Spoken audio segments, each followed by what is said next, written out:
99.1 FM. Furby's 99.5 FM. Kaieteur Radio.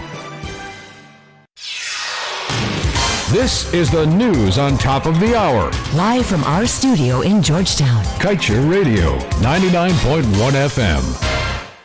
Good evening and welcome to this evening's newscast on Kaieteur Radio. I am Kevin Smith. Let's get to the news in detail. The design flaws which have plagued the Lights of Destiny's gas compressor system make it an unacceptable danger to not only Guyana but the Caribbean as well. It is therefore required of the EPA to fulfill its role as an effective regulator and shut down the operations now. This was opined by international lawyer Melinda Janke.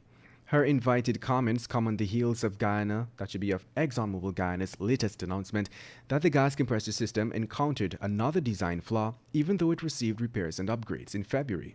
Janke said it is clear that ExxonMobil's operations in the Starbuck block are unsafe.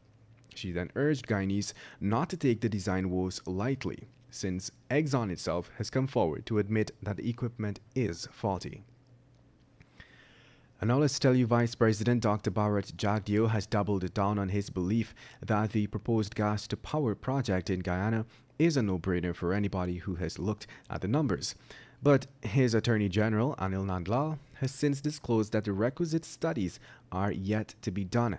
Dr. Jagdeo, on Tuesday last, yet again defended the project in light of the fact that there is growing public outcry for the feasibility and other technical studies to be done before proceeding with any such project.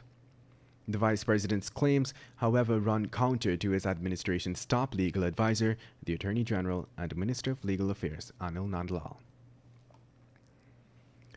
In other news, China's state-owned energy company, CNOOC, is on a search mission for 3 of its crew members who went missing after its Penglai oil platform caught fire and spilled oil.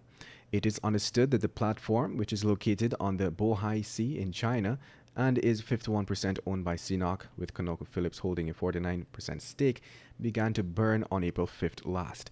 The fire was extinguished the following day. According to Argus Media, the incident was confirmed by an employee at one of the companies involved, although the details are still unclear. It said that ConocoPhillips referred to questions to CNOOC, which did not immediately respond to requests for comment. The cause of the incident is still to be disclosed. Meanwhile, although Guyana has so far recorded in excess of 11,000 cases of COVID-19, the country has been declared safe for tourism, especially for international tourists in search of an environment for rest and relaxation during the pandemic. At least, this is according to Guyana's Minister with responsibility for tourism, Onij Waldron. In fact, she divulged that Guyana's tourism product is being tailored as a safe environment. She said, too, that the marketing of Guyana as a tourist destination during the pandemic is targeting small groups. And the tourism minister, in expanding on different destinations in Guyana, underscored that given Guyana's wide open spaces, social distancing would not be a problem. And moving on, the body of 41-year-old Mohan Kaushal was found in the Supernam Creek last Tuesday, April 12th. Kaushal had reportedly gone missing last Monday. Reports suggest that sometime around 17 hours on Monday, the man left for a friend's home in the Supernam Creek. While there, he reportedly was imbibing, and around 22 hours, he left to head home. Police indicated that no marks of violence were found on Kaushal's body, but noted that a post-mortem examination will soon be done in an effort to ascertain his cause of death. And now let's tell you popular Guyanese makeup artist and fashion designer Marcus Anthony Singh, also known as Lachman, was on Tuesday evening found murdered in his El Dorado apartment in Trinidad. According to reports, the 27-year-old Singh had shared the apartment with 2 others. His body, reports suggest, bore 3 stab wounds to the neck. Samira Ashley, Singh's Guyana-based sister, said that given the restrictions in Trinidad as it relates to COVID-19, Singh's family is hoping that the government will intervene so that Singh's body can be brought home.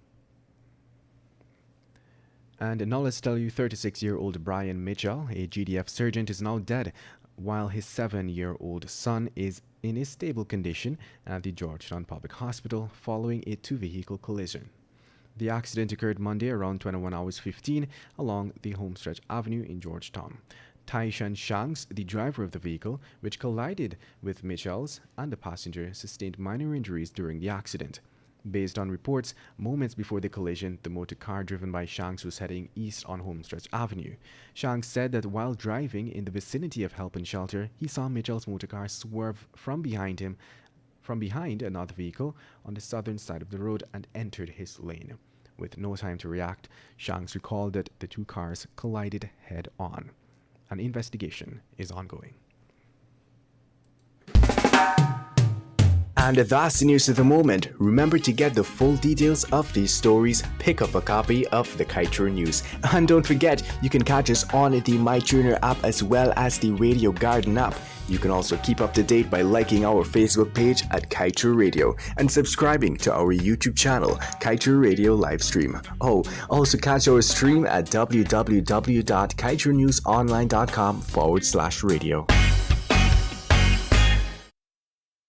The time has now moved on to 19 hours 8 in Ghana. Coming up, a short message from the publisher of the Kaieteur News, Mr. Glenn Lal, on the oil and gas sector. You're supposed to get us royalty